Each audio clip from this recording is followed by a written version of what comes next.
Hey guys, welcome back to Subtractive Synthesis 101 with Sonic Academy. In this last video we're going to have a look at some pad sounds, probably have a look at some textural evolving stuff as well. But what I'd like to do first is I'll just use Silent for a simple supersaw trance dance style pad so that you can get an idea of how these things are put together. So we probably just need to use a couple of oscillators, and we're going to whack the voices up to 8 on a saw. We'll turn retrig off because we want the oscillators moving around, and let's give it a little bit of detune.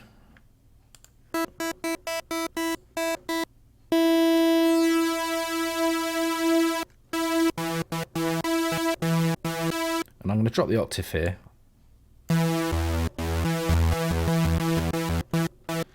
And we'll move over to the amp envelope, and this time we're going to raise the attack slightly because we want the sound to fade in.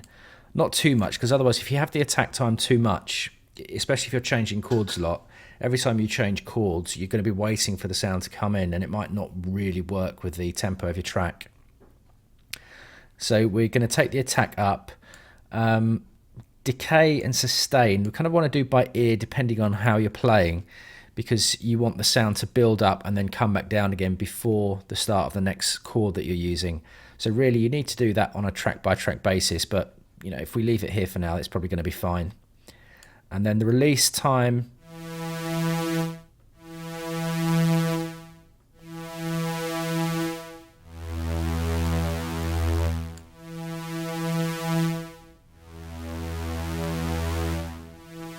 right, let's leave it there for now. One thing I'm going to do is I'm going to take the polyphony up to maximum, and what that means is that this number defines how many notes we can play at the same time before the synth starts cutting out and stealing notes that you've already played. So with a polyphony of 16 you can play 16 notes at any one time, but one thing you've got to consider is that if you've got long release times you might play 5 notes and then another 5 notes, but because the previous 5 notes are still playing, you're actually playing 10 notes at the same time. So you have to be quite cunning about how many you use, and not so much with Silent, because Silent uses no CPU whatsoever. But if you have the polyphony too high on some synths, when you play chords on pad sounds, because you tend to have oscillators and effects stacked up, it might start steaming into the CPU. So, you know, switch up to just as much as you think you might need. Okay, moving over to the next oscillator, we're going to do something similar. Let's give it some voices, retrig off, and detune. Let's make them the same octave for now. And what we'll need to do is, because this is kind of doing the same thing in the same octave, I want to move the phase over so that you don't get any phasing issues.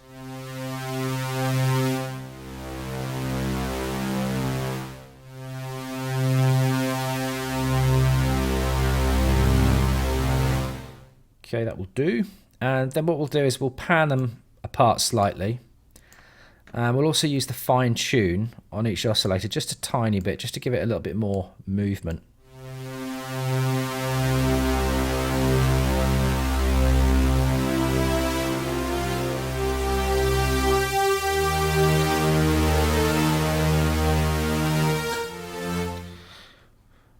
Okie. Next thing we'll do is we'll put a low pass filter on. You can use an envelope on the filter in pads, but I tend not to, because it kind of sounds a bit brassy. So if I just play a chord here, you get that kind of sound, and it sounds like you're doing like a soundtrack to Conan the Barbarian from the 80s or something. So let's not do that for now. Right, we're kind of halfway there already.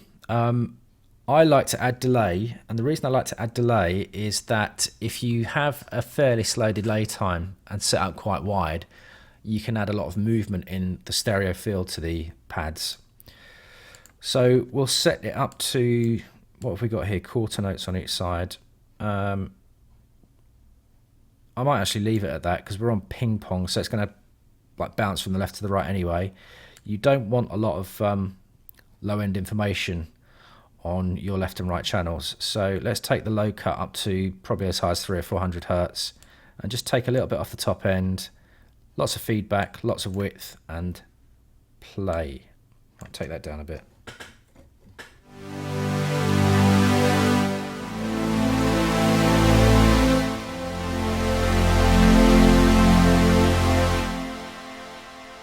And there's your delay. In fact, that feedback's a little bit too long because it's going on a bit too much. So you're kind of mostly there already. What we will use the filter for is that you can use it to sweep as you're playing. So because I've only got one hand,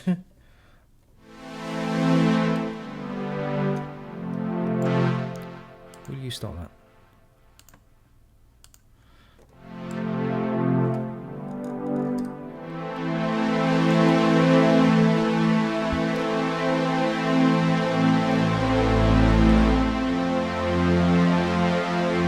Now what you can hear is that attack portion of the sound. As I play another note, as I play another chord, it's like almost like the pad drops out and then comes back in again.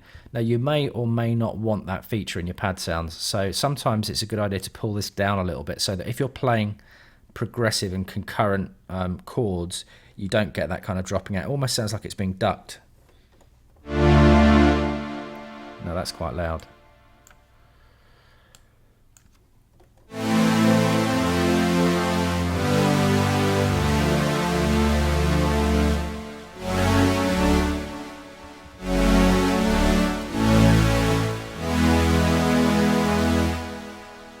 Might try giving that a little bit of reverb as well.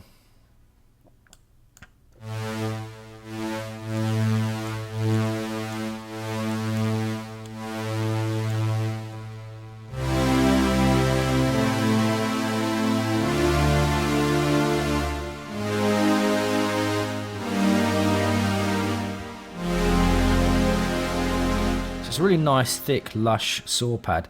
And this kind of thing, because we haven't done a lot with this, you can use it with the filter down here, and it could be, it's a quite a common, well, it used to be quite common for trance breakdowns and just to kind of thicken up the background of a track.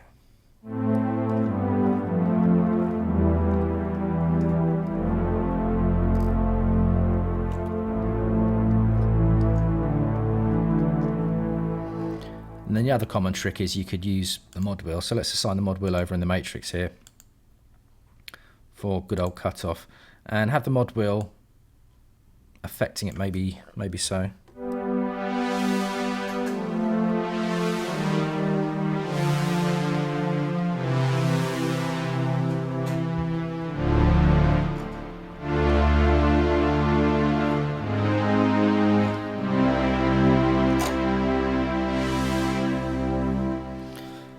So there you go, that's quite a standard, you can use that for lots of different things. If you have the filter down quite low, it can sit quite nicely in the background. Just be careful of the bottom end because there's a lot of stuff going on with those saws. So, okay, let's lose this one. What I'm going to do next is I'm going to choose Anna, and Anna's more interesting. One thing I want to touch on, I deliberately stayed on the basic filter types and the basic oscillator types for most of these videos, because we're talking about subtractive synthesis 101, it's kind of the basics. But do experiment, because if you look in the oscillator choice here, you've got dozens and dozens to choose from, and some of them are more useful than others, especially for pad sounds. So you got stuff like this. This is the kind of stuff you get in Massive and Serum as well. So what have we got down here? FM sound. Now, by themselves, I'd say this about Massive and Serum as well. Sorry, my chair's creaking. By themselves, these oscillators are quite horrible sounding almost. But you use them with a lot of filtration. That's where your subtractive synthesis comes in, and they add a flavour or a sound that you can't do with the standard oscillators. So I will try. Let's try and find.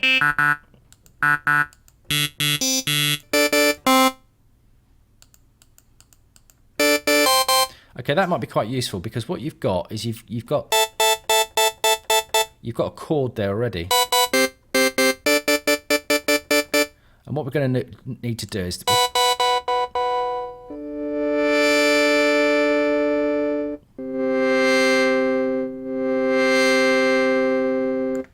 we're going to try and do something textural here. It's going to be a pad type sound, but it's going to be a texture. So I'll try that an octave lower, see what it sounds.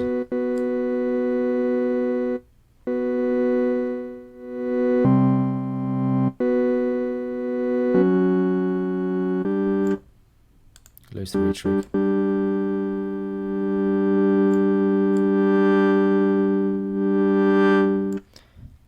And I think what I'm going to do is I'm going to use an LFO to modulate the cutoff, but quite slowly. And I think what I'm going to do is I'm going to unselect sync. And if you remember what sync does, it syncs it to the tempo of the track, so you can get useful rhythmic tempos. But I'm going to switch this off for now, and it's just going to give us a hertz value.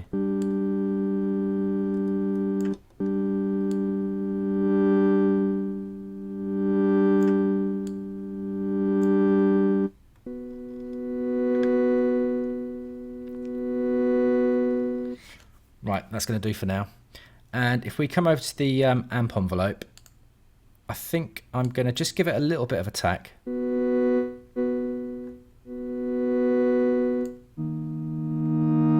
So that it builds in fairly quickly, but you've still got a bit of an attack there. And let's give it some release.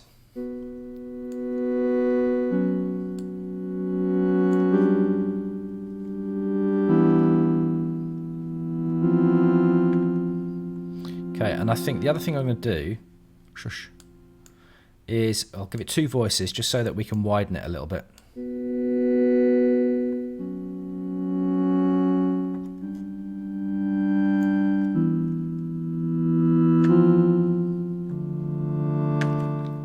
Okay, that's sounding all right. Now what we'll do is we'll find another oscillator, and I think what might work here is something to go underneath it. So I'm just freestyling a bit here, so I'm just trying to think as well. Let's try, what's this one? Let's turn the first oscillator down for a second. Nope.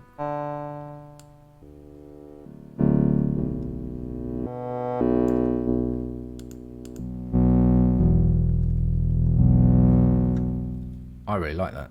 I think if you're subtle with that, it's going to add some beef. So let's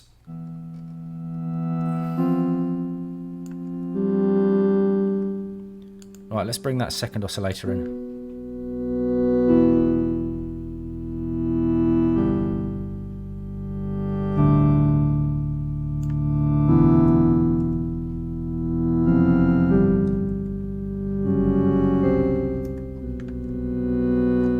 That'll do me for now.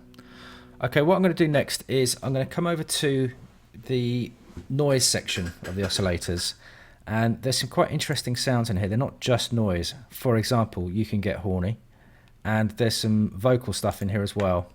So let's, have we got a voice on? Yeah. I'll tell you what we haven't got automatically switched on here is key track. So every time you play a note, it's playing the same pitch. So it's not musically useful. So let's switch key track on.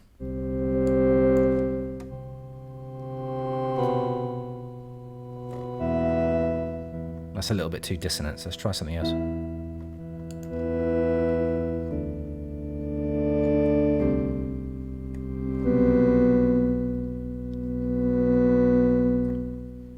Right, we've got a really weird texture going on here, and I quite like what's happening. I quite like the way that these oscillators are working together. So this is kind of how you start to design something different. You just kind of pick and choose different oscillators from different sections of the synth and feed them into each other and see what you get. But I'm quite liking this at the moment. So I think what we'll do next is we're using this first filter as a kind of some movement. We're modulating that with the LFO, so we've got some movement going on. And maybe if we use the mod wheel, can we choose LFO here? Yeah, so we can choose the LFO we're using to modulate the cutoff. We can use the mod wheel to modulate that LFO's rate. So if I do this, let's give it about that much. And what's going to happen, hopefully, fingers crossed, as I move the mod wheel up, the LFO speed is going to increase. So let's try that.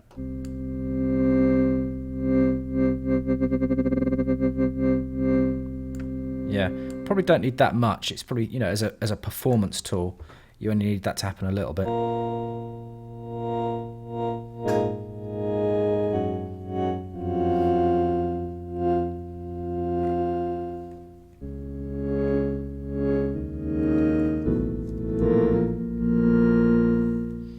Okay, so we've got something interesting going on there. What can we do next?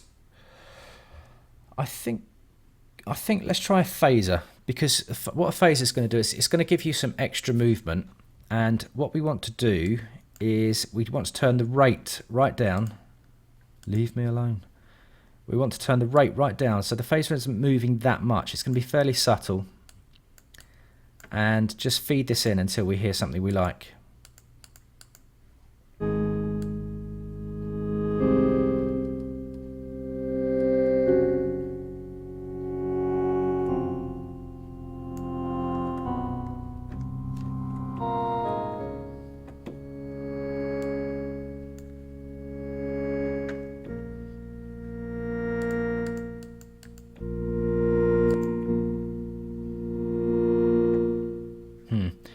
That's actually taken away quite a lot of volume, so let's keep it subtle. Something else we might try is we might try another filter on this as well.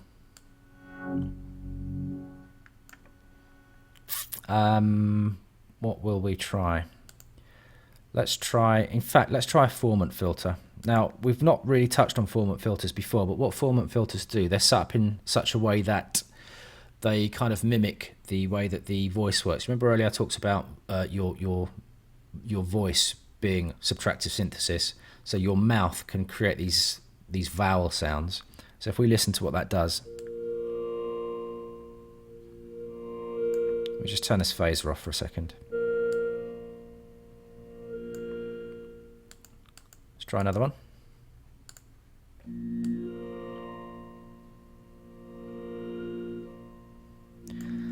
Now at the moment the filters are set up in series, and it's quite confusing because it's actually showing parallel, but you click this to choose parallel. So if I click this now, and then I can decide on the oscillator controls themselves which filter I want to send the oscillator to. So what I might do is I might send this second oscillator, which is the low down sound, I might send that over to oscillator 2 and see what it sounds like.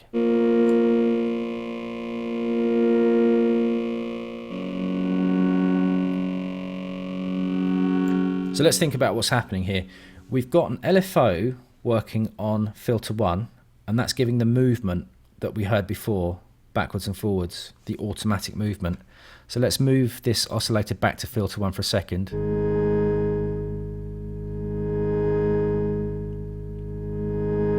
So that movement you can hear is the oscillator on filter 1. If I take this, did I say oscillator? I meant LFO on filter 1.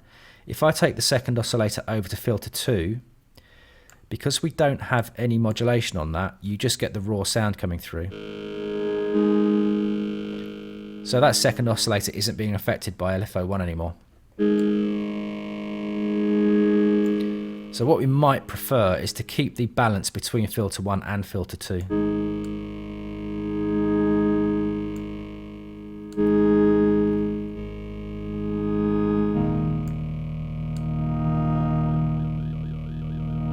Okay, so now we've still got the second oscillator going through filter 1 a little bit, but I quite like the idea of that. Do you know what it sounds like? It sounds like one of those Tuvan singers. So what we'll do is we'll take a second LFO. I'm making this up as I go along, so bear with me. We'll take the second LFO. We'll choose perhaps a triangle wave this time, and we'll send this to the second filter. And I'm going to turn sync off again, but we'll do this one a little bit faster.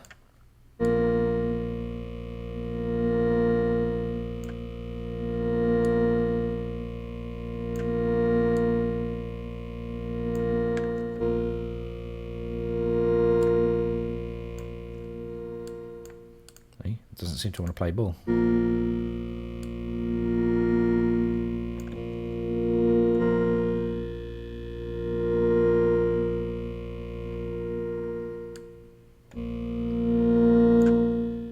I have a feeling that the rate of LFO2 is linked to LFO1. Let's try the sync. Yeah, it was. For some reason it was matching LFO1. I don't know why.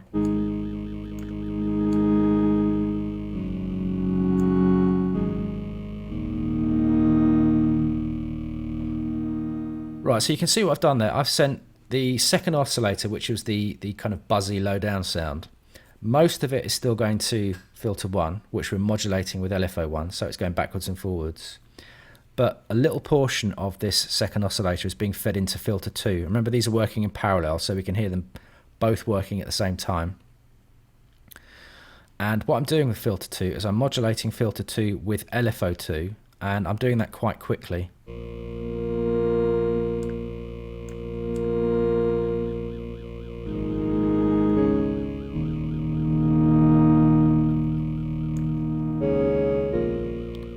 And then what we could also try maybe is, because we've got 2 destination slots with LFO2, I might take, what have we got, oscillator 4, which is the vocal kind of sound.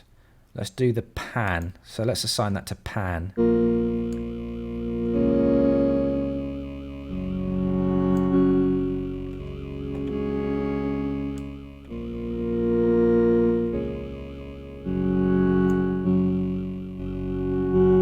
Not sure if we can hear that very well.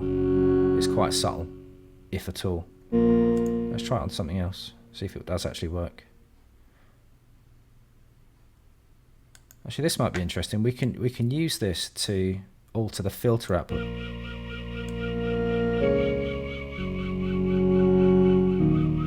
There you go.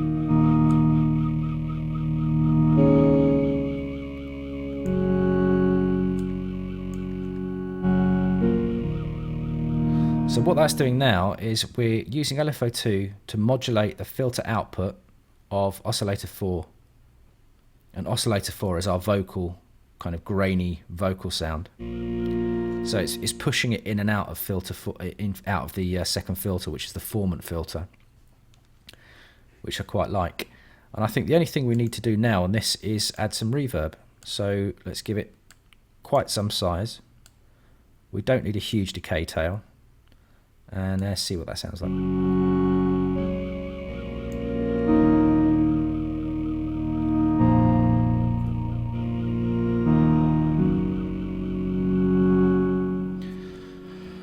I think that's all I'm going to do with this one. This is just, I'm not sure how musically useful this would be unless it's just an exercise in ambient kind of textural design, but it gives you an idea of the kind of scope you can have in using modulation and LFOs and different kinds of oscillator and filter types. So I hope you found this useful, and get on with your sound designing. See you then.